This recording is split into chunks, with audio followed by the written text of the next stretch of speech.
কিছুদিনের মধ্যে মামার ভিতরে অনেক পরিবর্তন লক্ষ্য করি আমরা। মামা আমাদের কাউকে সহ্য করতে পারতো না।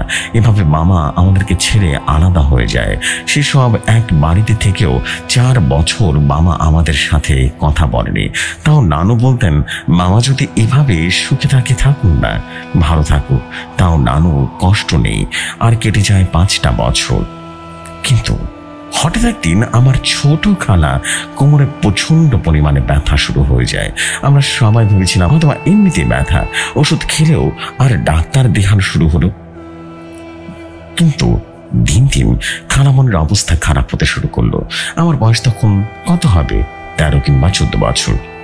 আমাকে খালামনির ব্যথার যন্ত্রণা তার কোমরের উপরে দাঁড় করিয়ে রাখতো যাতে একটু আরাম পাই। এভাবে আরো দিন যেতে লাগতো। খালামনির যেন মৃত্যুর দিন গুনতে শুরু করলো। কত ডাক্তার কবিরাজ দেখানো হলো, নানু অন্য খালামনিরা তাও যেন একটু উন্নতির নাম নেই। একদিন নানু খালামনিকে নিয়ে আমার বড় খালামনির বাড়িতে গেল।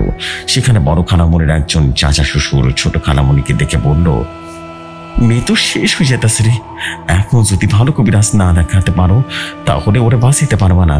সঙ্গে সঙ্গে বড় খালু কবিরাজ দেখাতে শুরু করলো। 2 দিন পরে একজন কবিরাজকে অনেক খোঁজাখুঁজি করার পর পেল। সে বড় খালামনিদের বাড়িতে চলে আসলো। এসে ছোট খালামনিকে দেখে তার মাথায় আসমান ভেঙে পড়লো আর বলতে লাগলো, খুব তাড়াতাড়ি ছোট খালামনির চিকিৎসা শুরু করতে হবে। পরের দিন এই ছোট খালামনি আর কবিরাজকে দিয়ে নানু আর বড় খালামনির নানু বাড়িতে চলে আসলো। সেদিন রাতে কবিরাজ ডাকা হলো এবং বতি বসালো। তারপর সে জানতে পারলো বড় মামি ছোট খালামনিকে বান মেরেছে আর বড় মামাকে নিজের বসে ঘরে করে রেখেছে।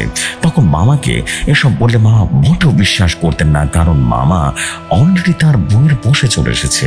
তখন কবিরাজ বলে যে মামি তার ভাইয়ের মাধ্যমে নাকি জাদুটা করেছে, তবে মামাকে বসে আনা ছাড়া মারাত্মক ক্ষতি কিছু করেনি।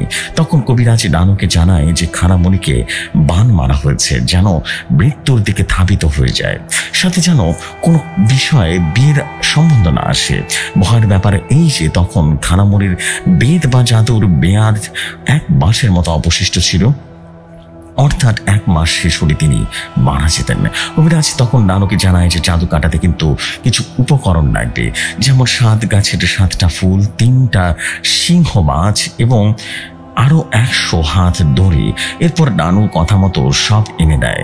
পরদিন সন্ধ্যাবেলায় খালামনিকে নানু বড় ঘরে জায়নামাজ বিছিয়ে বসিয়ে দেয় আর সাথে অনেকগুলো সূরা পড়তে বলে দেয়, আর সাথে বড় খালামনিকে বসিয়ে রাখে, কারণ সে যখন কাজগুলো করবে তখন খালামনির অবস্থা অনেক খারাপ হয়ে যাবে।